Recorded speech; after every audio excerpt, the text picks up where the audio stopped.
You know that feeling. When you're like super into a game and people just don't get it. Oh, absolutely. Explaining why that all-nighter raid wasn't just messing around, it was critical. Exactly. Well, today we're diving into something that kind of says it all for you. Funny gamer t-shirts. Yes. We've been looking through this piece, The Ultimate Guide to Funny Gamer T-Shirts. Express your gaming person, Pixel Pulse fashion. Mm-hmm. Trying to really get under the hood of why these things, these bits of cotton, just work for gamers. So our mission here is to figure out why these shirts are such a big deal in the culture. We'll look at some, specific examples that just hit the mark. Right. So if you're a gamer, or maybe you're just curious about why you keep seeing these tees, stick around. We're going to break down what makes them tick. Okay. All right, so first things first. Why do these shirts resonate so much? What's the core appeal? Well, the guide points to a few key things. I mean, obviously there's comfort, right? Okay. And just expressing yourself. This is basic stuff. But for gamers, it goes a bit deeper. These shirts are like a visual shorthand. They instantly tell people something important about who you are. You're literally wearing your hobby. That totally makes sense. Yeah. It's like a badge, but instead of a team, it's for this whole world you're part of. And the guide mentioned they help people connect, like little signals. Precisely. Yeah, there's this great story in there about someone wearing "I'm not procrastinating, I'm doing side quests" shirt in a coffee shop, and the barista spots it, and boom, instant chat about finding Korok seeds in Zelda. Love it. It just shows how these visual things can cut through all that awkwardness, find common ground. It's identity signaling. An instant connection just from a T-shirt. That's pretty cool. The guide also mentioned something about a work happy hour. How do they work outside of, like, purely gamer zones? Right, yeah. So someone was wearing a "Warning, may yell at video games" shirt. Okay. And they ended up talking for ages with someone from accounting who they'd never really spoken to, all because they both played Apex Legends. No way. From accounting. Yep.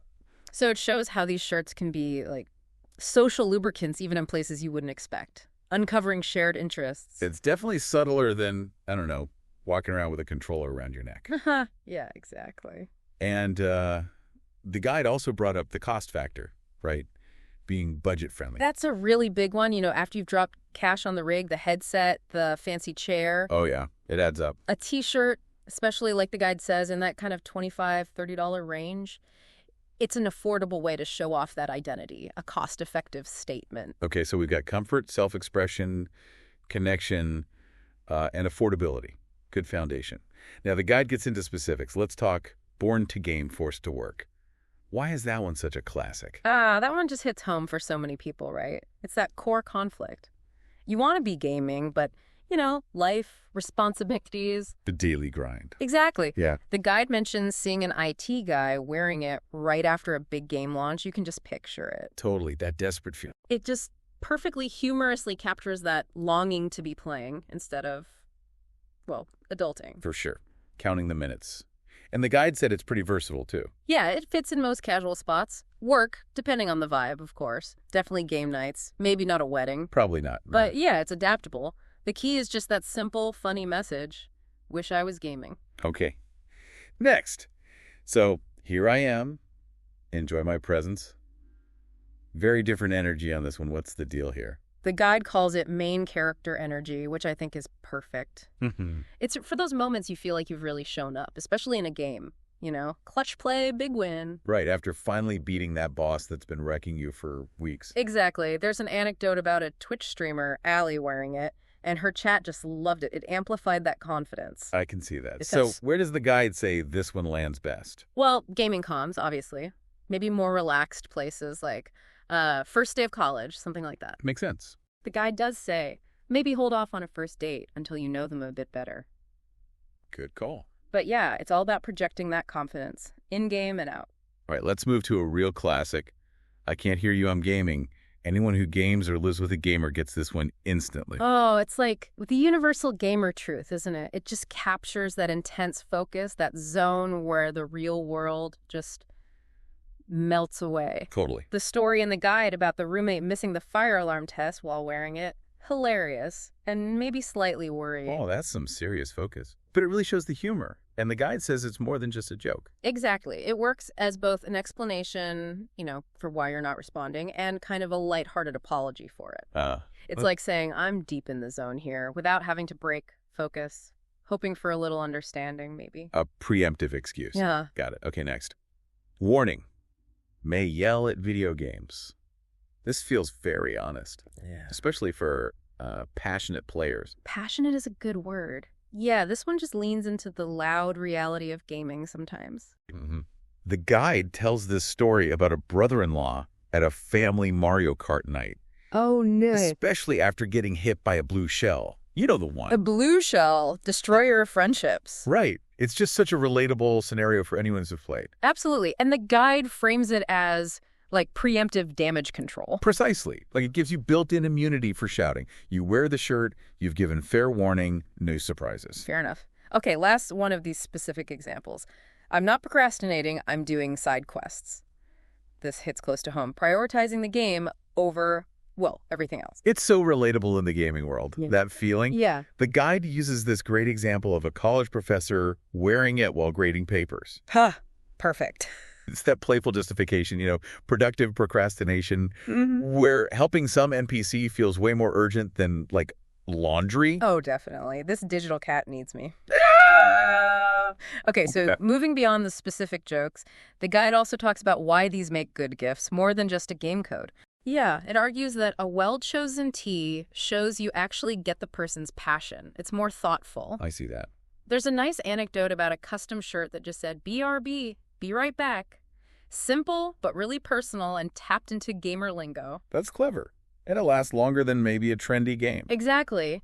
The guide contrasts it with, say, a Fortnite hoodie that might feel dated pretty quickly, a funny shirt with a more general gaming joke.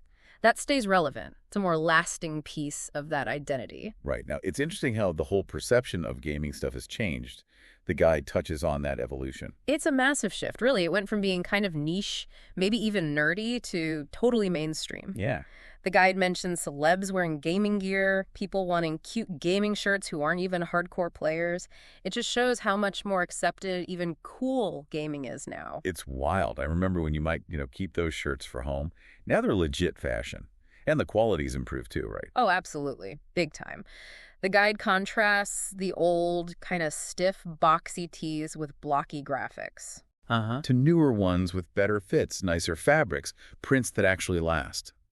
It mentions a friend, Matt, whose old tees are suddenly cool again because of this whole shift. That brings us to quality, which the guide stresses is important. It's not just the joke. Not at all. We've all had those cheap shirts, right? Shrink weirdly, print peels off after one wash. Yeah. The worst. The guide really recommends spending that bit extra, like $25, $30, for something that feels better, lasts longer, fits well. It even mentions a scrunch test. A scrunch test? Yeah, just scrunch up the fabric in your hand. If it bounces back well, it's likely better quality material than something that just stays crumpled. Huh. Clever tip. And the guide has this collector friend saying quality over quantity. Yeah, which makes sense. Better to have a few great shirts you love wearing than a drawer full of cheap ones you don't. True. Okay, so beyond self-expression, these shirts seem to be real social tools too. Definitely. The guide calls them IRL cheat codes for making friends. Huh. Love that. There's a story about meeting someone in a grocery store, complimenting their shirt, and ending up swapping gamer tags. It's just a low-pressure way to find your people out in the world. It's like putting out a little flag. And for people who are maybe a bit shy, the guide suggests the shirts can help. That's a key point, yeah. It mentions an online friend who admitted wearing funny gaming shirts, specifically so others might initiate the conversation. Oh, smart. It lowers the barrier, signals your interests without you having to say the first word. Okay, but there's a balance, right? Between showing your passion and maybe being that person who only talks about games. How do funny teas fit in? The guide draws a neat line there. It talks about the appeal of inside jokes, like the side quest shirt. It's subtler. Right. Only other gamers might fully get the reference, so you connect with the people in the know without it being like this huge, loud statement to everyone else. A knowing nod. I like that. Yeah. And the guide also mentions styling them differently now. Yes. Moving beyond just jeans and a tee, integrating them into more put-together outfits. The guide mentions a friend wearing the Born to Game shirt with a blazer to her corporate job. Wow, okay. Yeah, showing it can be part of your style, not your entire style. That's a cool evolution. Okay. So looking ahead, what does the guide predict for gaming fashion? Where's it going? The guess is towards more subtle, high-quality designs, stuff that fits in more places, maybe fewer giant, loud graphics. Okay, more understated. And potentially more tech integration. Things like QR codes on the shirt linking to game stuff, or maybe even some kind of augmented reality feature. Whoa, AR on a t-shirt. That's interesting. Yeah. Scanning your shirt to unlock something. Could be. And the streamer friends comment in the guide about fashion finally catching up with how big gaming is now. That kind of sums it up. Yeah, it really feels like it's all coming together. Okay, let's wrap this deep dive up. Based on the guide, what's the big takeaway about these funny gamer shirts? I think the main thing is they're way more than just clothes. They're communication, they build connections, they let you express who you are, often with humor. They're a visible sign of your passion in a way that clicks with other people who share it. Right. And hopefully, for you listening, this gives you a better handle on this piece of gamer culture, whether it's for you or just understanding the gamers you know. Exactly. And maybe it leaves you with a thought. How do you show your passions through what you wear? Gaming or anything else. What messages are your clothes sending out there? Definitely something to mull over next time you're picking an outfit.